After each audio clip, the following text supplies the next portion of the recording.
Your LinkedIn feed can give you daily insights from your professional community. It cannot keep you updated on the daily office gossip. Oh my gosh, no way. It can help you stay informed on the latest news and trends in your industry. It cannot stop your boss from trying to start a new office trend. Who's ready for Flip-Flop Fridays? And while we can't stop all of the office jargon, Does this vibe with our collaborative lattice work metric? LinkedIn can start taking your career to new heights. LinkedIn is the network that works for you.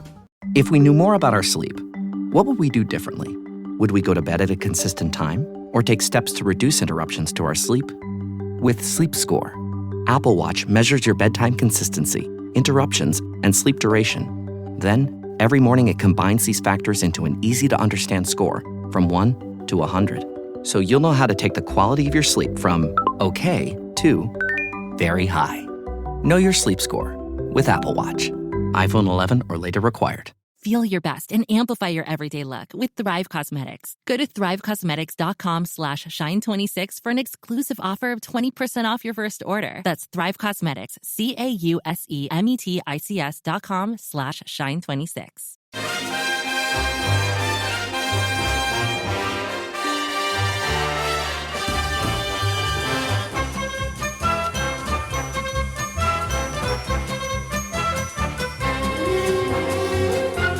Hello everyone, I'm Chris Wynn and welcome to How We're the Podcast, and welcome to our first Q&A pod after confirming Sunderland is most definitely in Europe, and we did it without a referendum in sight, which means for those of a certain vintage, I will take the role of Anton de Cron today, and I have a couple of Lulu Ferraris with me to answer all of the fantastic questions you lovely people have sent through. So let's not waste any more time on idle chit-chat.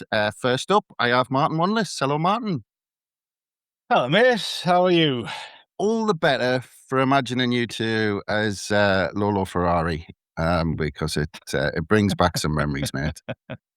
It does bring back some rather hazy memories for me as well. But no, we'll maybe park that one because there's a lot of things I think to talk about today, isn't there? So that'll be far more entertaining, and we have to deliver what people are expecting, not what we want to talk about, I guess.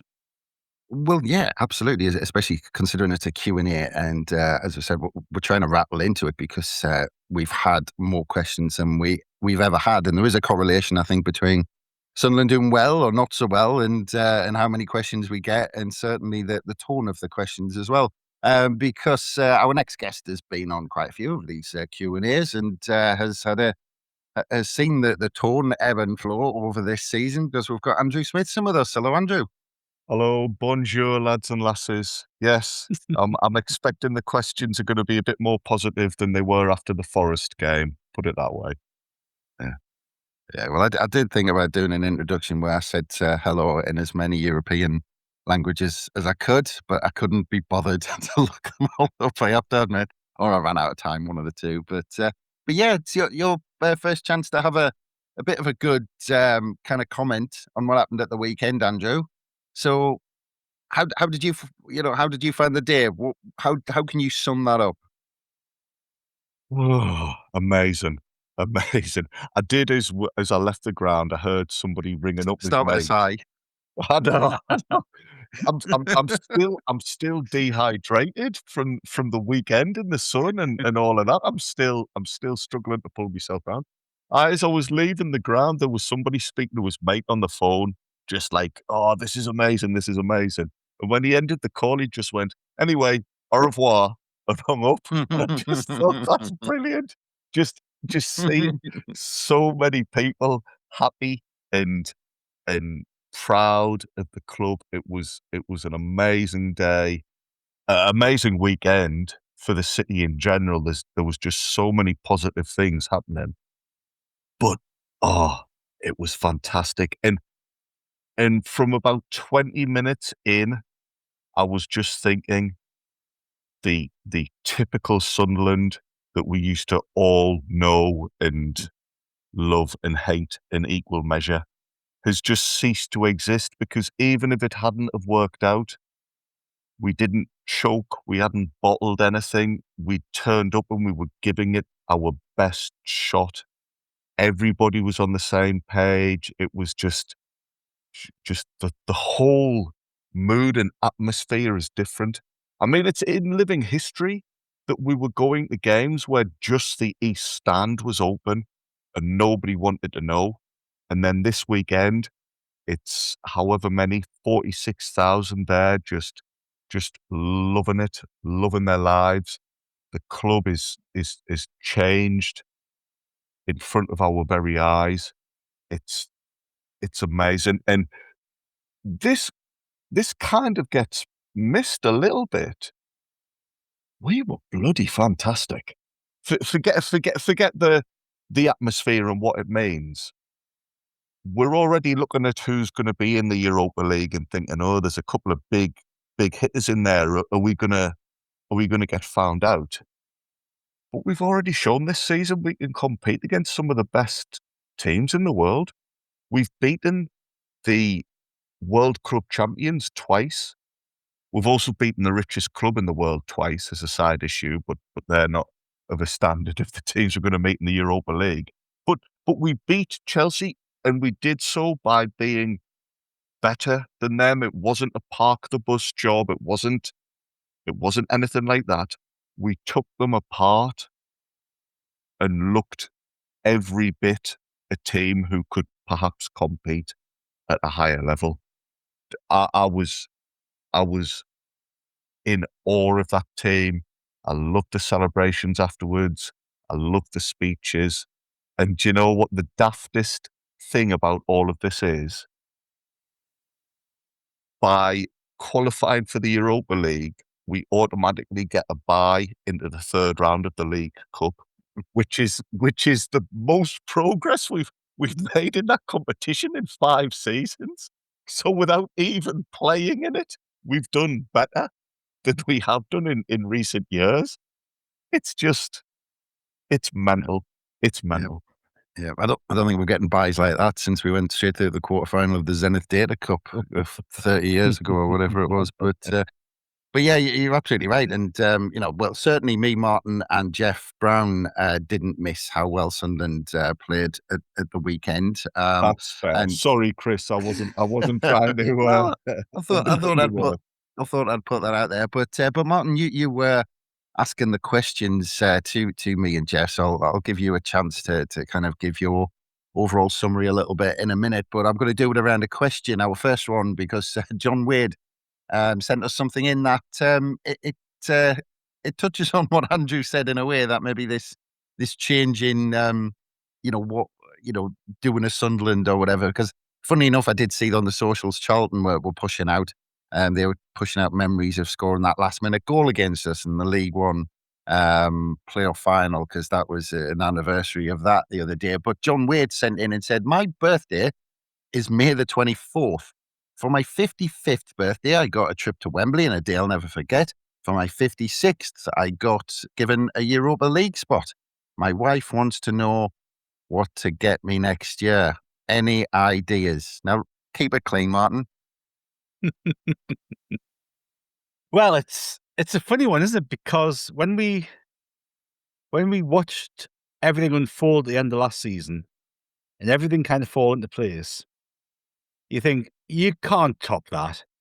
There is no way in the world you can top that. However, fast forward 12 months and we well and truly have topped, haven't we? So I think you've got to turn on your wildest imagination and see what can possibly happen this time. Actually, what I would say is I think that'll probably be a bank holiday, won't it, if you're going on, because it was Saturday last year, it was Sunday this year. So bank holiday Monday, who knows? Anything can happen on bank holiday, can't it? So, we'll keep our fingers crossed for John.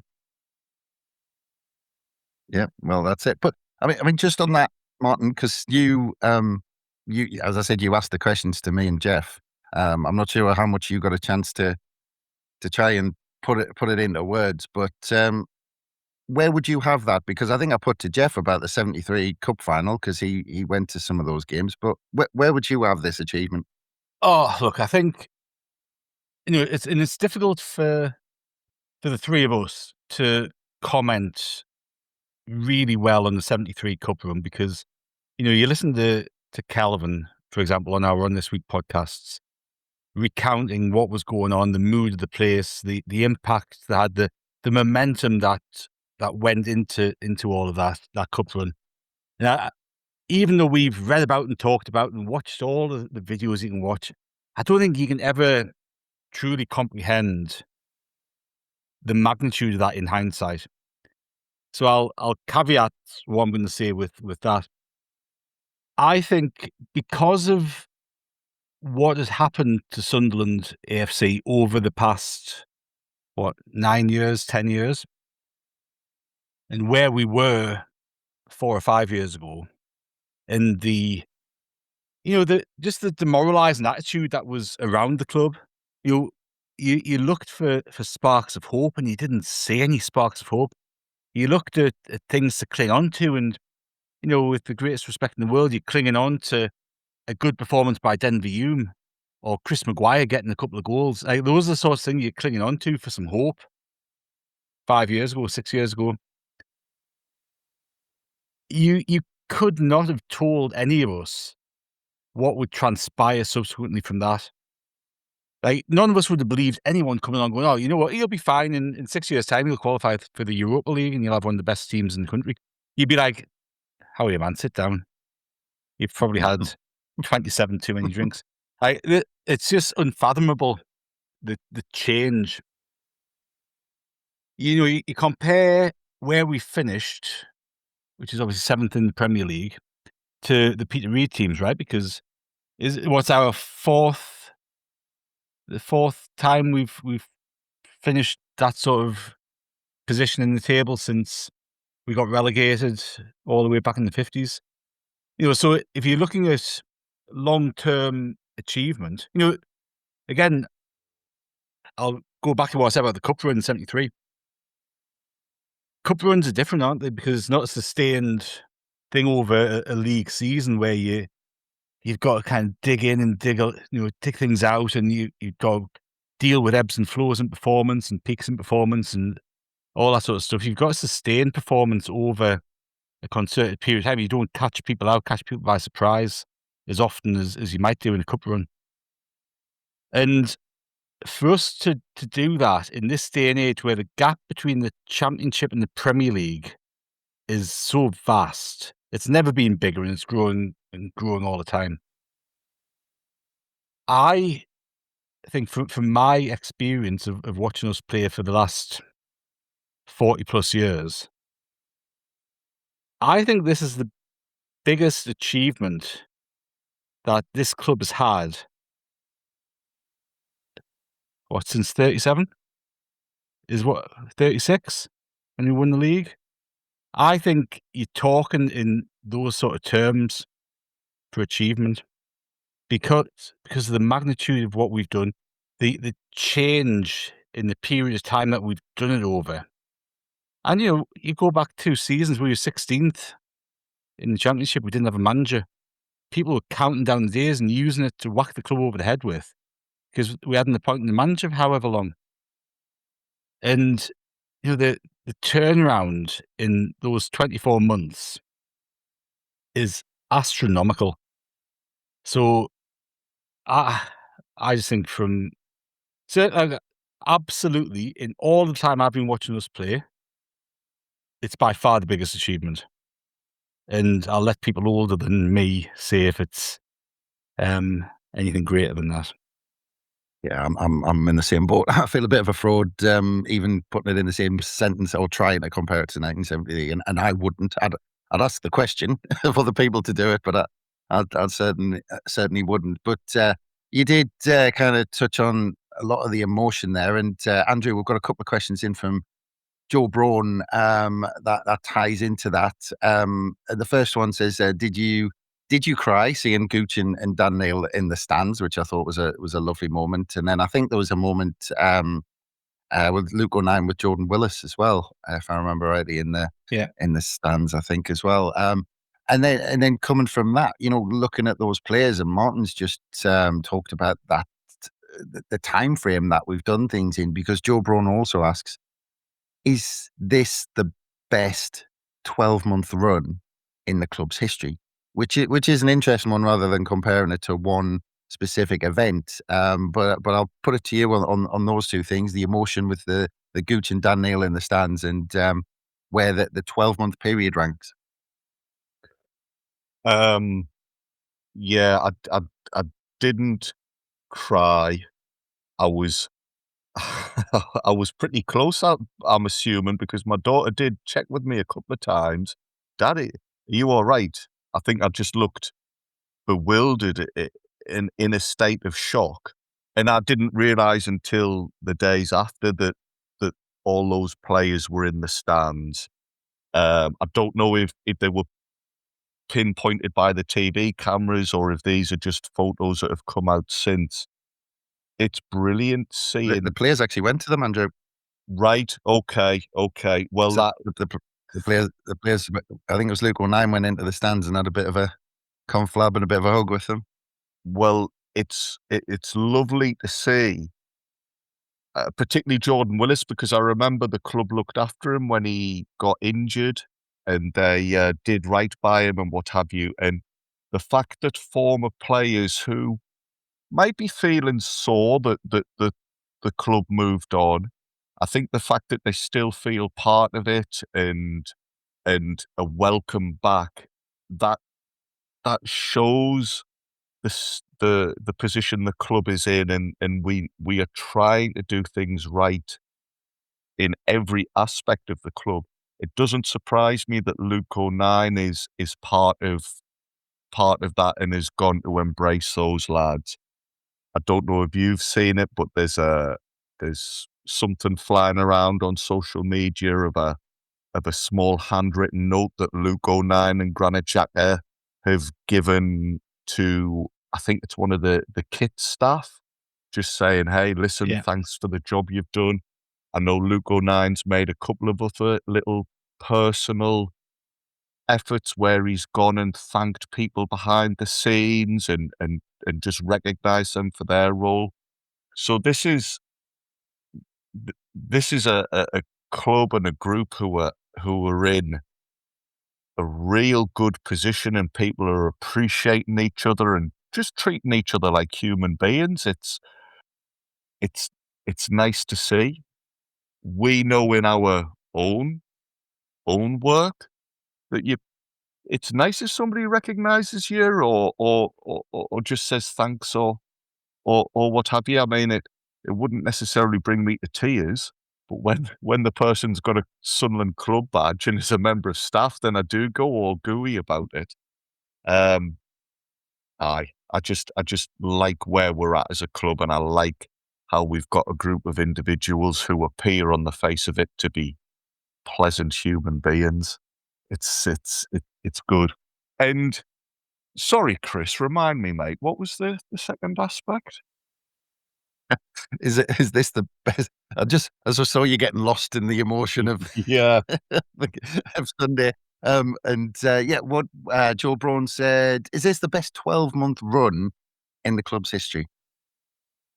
I think it's got to be. The individual moments, there's been so many memorable games and instances, but in between those moments, there's just been a steady growth and improvement in the level of the club. I remember under Poyet, we had a few months where we had loads of fantastic memories, but they were kind of broken up with 8-0 defeats away from home and negative things. It was very up and down. Whereas these 12 months, we're going from memory to memory, and every time something happens, it's because the team are taking another step forward. And this summer, there's going to be a bit of looking back on things and thinking, wow, what a ride we've been on. But I think the overwhelming feeling and atmosphere is this just the beginning? Can we get better? Everybody must be looking at us at the moment and thinking, wow, we're going in the right direction, but there's more to come from us. Absolutely. I mean, the only might have, of course, recency bias. Everyone's saying this is in the moments and things like that. But Martin did mention that 36-37 period, winning the league, then followed by winning the cup.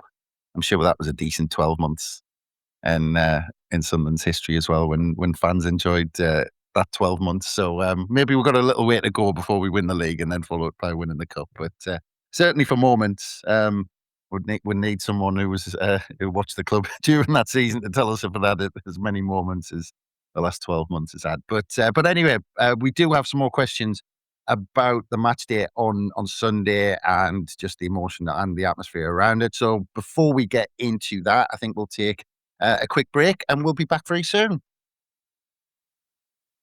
Tomorrow morning is knocking. Stock your fridge now. How about a creamy mocha frappuccino drink? Or a sweet vanilla? Smooth caramel maybe? Or a white chocolate mocha?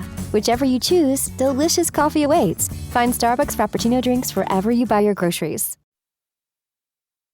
And welcome back to How We're the Podcast. And we're still touching on the atmosphere on Sunday because Michael Conroy sent in, I'll put this one to you, Andrew, because you were there on the day, but he said the atmosphere was rocking against Chelsea.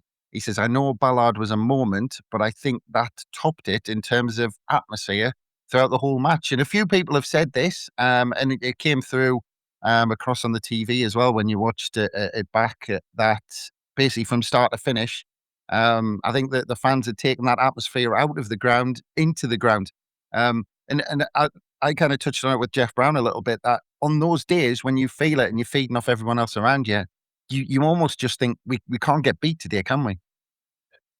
There was a sense of that, and not just amongst our players and in our sections of the ground. I think Chelsea very much felt that, Chris. They looked like a team who were just shell-shocked by it all. We really did a number on them. And I think you could tell it was going to be special when I live reasonably close to the ground, but I'm not on the ground's doorstep. And I could hear all the noise of those people that had lined the streets and were welcoming the team bus into the stadium. So I could hear that a distance away. And I just thought from that point onwards, yeah, this is on. Everybody's up for this. This is something I don't think we've witnessed before. And then from that point onwards, yes, it was. It was just an afternoon of noise and colour and passion. And it was phenomenal. If we recreate that for the big occasions going forward, it is a massive, massive advantage to the team. It was wonderful to be part of. Just, proper, genuinely awesome. And that is the famous Rotorua that I was brought up on, and the stories about, oh yeah, Sunderland fans can be the best. And was it after Spurs in the 60s, a journalist was found looking around the stadium because he thought there'd been some sort of amplification? Well, we were at that level at the weekend. Wasn't that Danny Blanchflower? Yes, it was. He was the player. Yes. Rather than a journalist. Because he was insistent we had some speakers or something under the stand. Yes. So they're like one of the greatest footballers ever. And that was the season I believe Spurs went on to achieve the double. And a player of his stature was in shock at the noise. I think Sunday against Chelsea, it was those levels of just fervour and love for the club. It was brilliant. I was looking around and there was people who I've sat next to or near to all season who were quite quiet normally and just take in the game, and there was just something different. There was something on people's faces. Every single person in there was just, yeah, we've got a job to do, and we're gonna try and back this team and just thank them. Just thank them, because we talk about these last 12 months and the memories they've given us. Everybody just wants to say, hey, we really appreciate it, and we're going to be here for you in the months that come as we try and emulate it and go even further. Yeah, I talked to Jeff Brown a little bit about this, and Martin when we were talking about this subject, and I said I think that only comes out of clubs that have been through the ringer, and that that can generate that sort of atmosphere. I mean, you see it almost now. Man City have won so much that it seems to be dropping off now at Manchester City. They've lost that feeling of coming back from almost the same place we were in the third tier, and that's kind of getting a bit diluted. But you saw the players feed off it as well. There was one point Michele made a fantastic challenge, and he just fed off the crowd, and he was geeing everyone up because he was feeling it. But Martin, we've got a question from Jack Asprey, and I think we will need a part 2 of this Q&A to talk about all of the questions we've got in about the summer and transfers, because that conversation of course is getting going, and we've had a lot of questions in about that. But Jack Asprey asks, Martin, what can I even ask at this stage? This season has surpassed even the most optimistic of fans' expectations. So at this point, should we even have expectations? I think it's a case now, we're in this sort of territory that whatever our expectations, our thoughts, our perceptions about Sunderland Association Football Club have to be shelved, because we are now in uncharted territory. We talked on Monday, didn't we, about this concept that we are going into something that none of us have ever experienced before with this football club. Now, we've all experienced, most of us have experienced promotions before. We've experienced relegations. We've experienced the third division football. We've experienced cup runs. We know what we're dealing with. We know our expectations are. This lot have come into the football club, and I'll include Regis in that as well, without any notion of what Sunderland is in terms of expectation, in terms of success, in terms of failure. They've come in wanting to make this football club the best they can make it, and they haven't been strangled by ghosts of the past or hindered by things that have gone wrong in the past or mistakes that have been made in the past. They've done it their own way, and they have reset anything that might approach having expectations. I was looking back to some of the stuff that we did at the end of last season and going into the Premier League, and and all of us were saying, look, if we give it a red hot go at staying up, we'll be fine. We'll all be delighted with 17th place, because that'll mean we'll stay up and we'll give it another go next season. That was our expectation, that the club would do a great job of trying to stave off relegation. Not necessarily succeed, but do a great job of trying to stave it off. Inside the club, they were thinking, bollocks to that. We want to finish top 10. We want to establish this as a top 10 club, so we're going to do things differently. So again, their expectation of what was required from transfers, what was required from everything to do with match day, was completely different to what our expectations were. So we can have our expectations, and look, I'm sure our expectations will form the bulk of the content that we put out over the summer. But you can guarantee they won't be the same as the clubs. Yeah. Well, just on a similar theme, Andrew, Rob Ellison Davison, I'll get your thoughts on this, because he said, I've said this previously, but what is our ceiling? We have smashed what we thought was possible this year, and with this team and ownership group. After Gasolfi's statement about the title, etc., should we limit to what may be possible in the longer term? And we're talking about different eras, Andrew, and we're talking about that Peter Reid era, finishing 7th twice on the bounce. And I remember thinking back now, when I probably didn't think too much about it at the time because we were enjoying the ride, but that was all about one person's personality dragging the club from where we were, bottom of the, going into the third tier, slowly just sleepwalking into oblivion at the time. in those mid-90s. And he dragged us by the scruff of the neck, just one person, and dragged us to the top 7 in the Premier League. But this feels different. It feels like we're putting the foundations in that if some of these personalities leave, then we know what we're doing afterwards, doesn't it? That's exactly it. The base or the foundation that it's built on seems to be much more secure this time.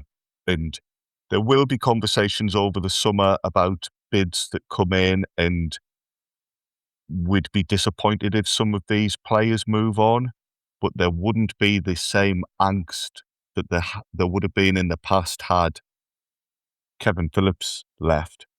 You make an excellent point there about it was Peter Reid's personality and it was individuals. It was 1 or 2 players that he found, put them into the team, and they put together this amazing reaction and concoction.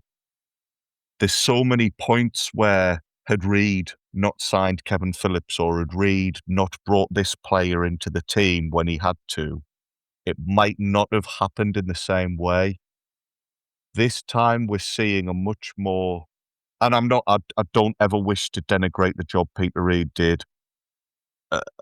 It was an amazing time to be a Sunderland fan.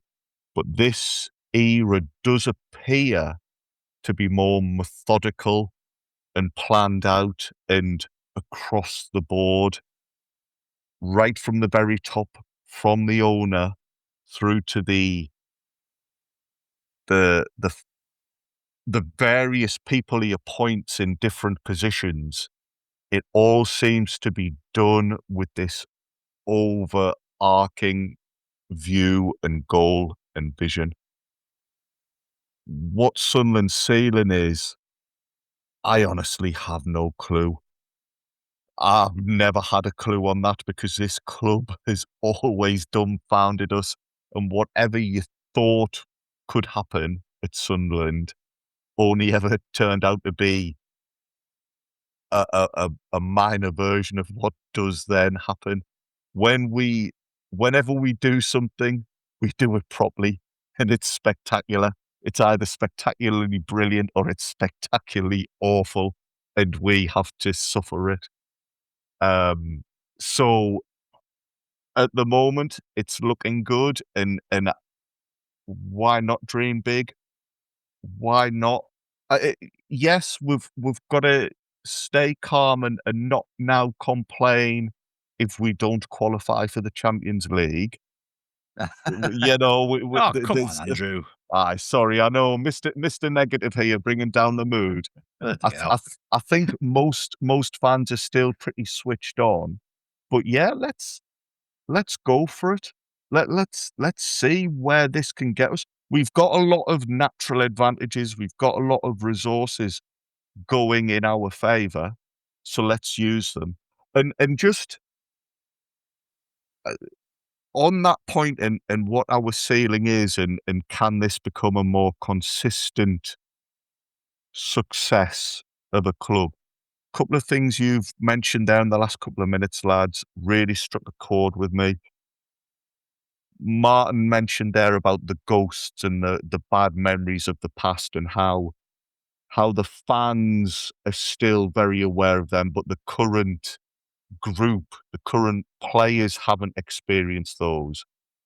I'd love to think that that's all they become, just distant memories, distant ghosts that we tell our kids, we tell our grandkids, make the most of this. Because when I was your age, it wasn't as much fun. And Chris, you mentioned about how at Man City it's almost diluted now and they almost become blasé about it. I think that mood and that atmosphere on Sunday, I'd like to think we'll never see that again. Because if this is just a springboard for something else, the fans will become a little bit more accepting and it won't feel quite as surreal. One of the reasons it felt as special as it did on Sunday, and why there was just this joy and emotion, it was a really emotional afternoon for a lot of people, was the time and it was the pain that we've all gone through. And as well, there was a lot of people who were thinking, do you know what? I wish my mum or my dad or my whoever, my loved one was here to see this, because it's been so long since we've been in Europe. There's whole generations of people who've gone to games with family members who have since passed away. And there was a lot of people just taking a moment just to go, I hope so and so was up there looking at this. I hope so and so was able to follow this from up there. There was that emotion around this because of the time and because what we've been through. It would be lovely to think in the next few years this all just becomes commonplace and we enjoy those moments with our loved ones and we go through this mad ride with the people that mean the most. So it was a heavy weekend. I think a lot of people will take those memories with them for a long, long time.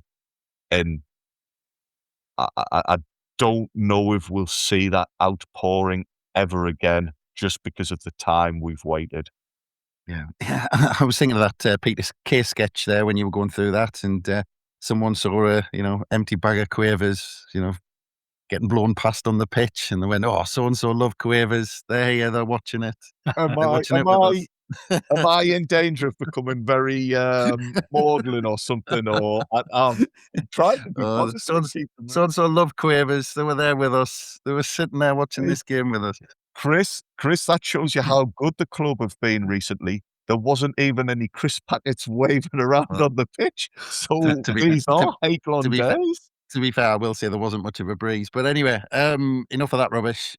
Martin, we're talking about people who maybe can come out of positions or whatever. There's going to be a lot of talk about that. If we lose people, because Sunderland fans always look on that side. What if this all falls apart? Joe Braun asks about the manager. He says, where is the Regis statue going? And, there's a lot of talk about his performance. He was up for manager of the year, didn't get it in the end. But, there is a lot of talk about it. Now, he's in a bracket now with the likes of Peter Reid, the likes of Mick McCarthy, Roy Keane, even to a certain extent of managers who took us up and kept us up. But Joe Braun says, well, where is the Regis statue going? So I suppose just to comment on his performance and where it ranks with those others that I mentioned who've taken us up and kept us up. Well, I think if you go back to what we were talking about earlier in terms of where the achievement ranks in the history of the football club, then the manager runs parallel with those achievements on most occasions. And I just think the job he's done, and again, it's a job he's been able to do because he hasn't had that weight of expectation on his shoulders. He hasn't had that preconceived idea about what Sunderland is. You've heard managers in the past go, Sunderland's a really tough place to manage. And you kind of go, well, is it? Or is that because your mates told you it is? Is that because Steve Bruce has told you it is? Is that because whoever else has told you it's a really tough place to manage? And Lebris has come in without any of that baggage. And he has done a remarkable job, an absolutely remarkable job. I think you've got to look back last season, and he wasn't given a ton of money to spend. He's had to come in to a club that's had a structure in place in terms of what sort of players they're going to bring in, who they're going to bring in, the type of money they're going to spend on certain types of profiles of players. And again, you've had a lot of UK-based managers in the past who haven't wanted to work in that way and have maybe took jobs and railed against it. We've heard stories of managers of Sunderland who've took the head coach job, and then they kind of think, once I get in, get me foot under the table, I'll get a bit more influence and I'll do things my way. Alex Neil being a prime example, right? Alex Neil accepted the job of head coach, but very soon, as soon as he achieved something, he tried to strong arm it a bit and try to get a bit more influence, and the club stood firm. So I think that the job he has done has been phenomenal. I think he's introduced a style of football that typically Sunderland doesn't do, and Sunderland supporters don't necessarily go for. Again, if you ask Sunderland supporters, what sort of football do you like? I can guarantee people will go, oh, I like to see fast attacking football, I like to see wingers whipping the ball in, big man heading it down, little man putting the ball away, like thunderous tackles, all that sort of stuff. That's what people want to see, right? Typically, tick, tick, tick, tick, tick. I even remember, is going back years, do you remember Trevor Hartley, who was Mick Buxton's assistant? Yeah. I remember people wear those caps for fashion now. I've got a couple of downstairs. Lovely bloke, Trevor Hartley. There's a story for another day in that, but absolutely top bloke. I remember him in the press saying, everyone tells me Sunderland supporters love this blood and thunder football, crunch and tackles. He was talking about a reserve game against Liverpool, and we played Liverpool and beat them at Roker Park. He said we played some stunning football and the supporters really reacted well to it and loved that style of football. But again, typically, we haven't embraced that style of football. You go back to when Poirier was a manager and the ball was getting passed around the back and there'd be audible groans from the crowd because we weren't getting the ball up fast enough. And I think because of where we'd been in League One and because of the season that we'd had under a half season under Mike Dodds where it had been bloody awful at the end of that season, when Lebris came in, because we were competing against the level that we kind of wanted to aspire to in terms of that top bit of the championship, we were more inclined to give it time and give it a go. Because of his reputation with young players, he had a bit of kudos as well, I guess, and suited him to the job and the sort of players that we wanted to bring in. But his tactical nous, and look, very early on it was evident, right, that he knew what he was doing. Very early on, you can see that he had a plan. The players were really well drilled and coached. You can see it was evident on the field very quickly what he was trying to get the players to do. And, I remember when Lebris was appointed, right, we said on the podcast there was going to have to be a whole education process during that summer about what Lebris was trying to do. Because otherwise, he could come up against a few barriers. And during that summer, if you remember, there was like training videos showing him, instructing the players, talking about the sort of football he likes to play and what he wants to play. And we were fortunate that the results came, fortunate is probably the wrong word, the results came because he was doing that, but the results came relatively quickly. And because we got those results and he was at the top of the table for a while in the championship, then people got on board. But look, you always have this faction, right? Like when we got the playoffs, we thought, we have 6 or 7 games where we couldn't go up, really, unless Leeds and Burnley lost all of the games. So, give a few players a rest, try a few things out. People were wanting them sacked. And it's a very small minority, I reckon, but some people seriously were wanting to get rid of him in the playoffs. And we've gone through the same thing this season. In February, March, people say, we need to get rid of Lebris for next season if we want to progress. And all the time, every single time, he just comes up with a result or a performance that puts people back in the box and makes you go, he's got this. He's got this.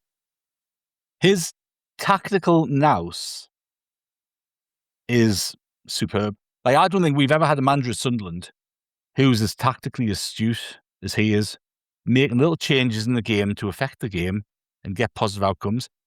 People complain about him not making subs. Well, I tell you what, when he's got a bench that he's confident in, he's brilliant making subs. He doesn't make subs when he's got 6 players on that bench who he doesn't really fancy. No manager's going to be. But he makes really smart subs, really good game plans. Again, in the past few weeks, you had people criticising Trey Hume to high heaven. When you watch Trey Hume's performances and actually watch what he is doing on the ball and off the ball, if you've got a bit of common sense about it, you can see why he's in the team. You might not agree with him being in the team, but you can see why he's in the team because it's a team game, it's not an individual game. And I just think Lebris has got absolutely that right balance of tactical acumen, consistency in how he presents himself, which is massive because we've seen managers in the past who have been great, but they haven't got the consistency of emotion to keep themselves in check, the crowd in check, or the players in check. You've got somebody like Grant Xhaka who's saying, this fella's as close to Arsene Wenger as I've ever seen anybody. Right? Now, if that's not a bloody accolade, I don't know what is. So look, when's the statue going up? This time next year, after we've won something else. But look, he's superb. And I just think anyone questioning him for next season is bonkers. Like, you talk about expectations earlier. Like, how are you, man? What do we think's going to happen? Who do we think could do better for us right now in this moment? Now, I'm not saying the Bristol's going to be here for the next 20, 30 years. Of course not. There's going to be a point in time where it naturally comes to a conclusion, but that time isn't now. And that statue, like, I tell you what, if he wins something, which he's got the best chance of any Sunderland manager, probably since before Bob Stokoe, he's got the best chance of any Sunderland manager winning something serious. And we've just got to go along with him for the ride because he is superb. Chris, surely the date for this statue is the going to be the 24th of May next year, and that fella whose birthday it is can get invited along to the opening ceremony for it. You have to get chipping away now, wouldn't you? That big, big granite. I think you're right, Andrew, but stop calling us Shirley. Right. Because you two can talk, gents, we've still got loads of questions remaining, but we'll have to leave it for this part one, and we'll have to cram all of those questions we've got into our part two. So we'll have to leave it there, gents. Thank you very much for your time, as always. Fantastic stuff. And thanks again, everyone, for listening. Don't forget, we're here every day throughout the summer, so stick with us. And of course, we'll be back with part two of our Euro Q&A, since it's the first one since we qualified. So look out for that. But from us, it's bye for now.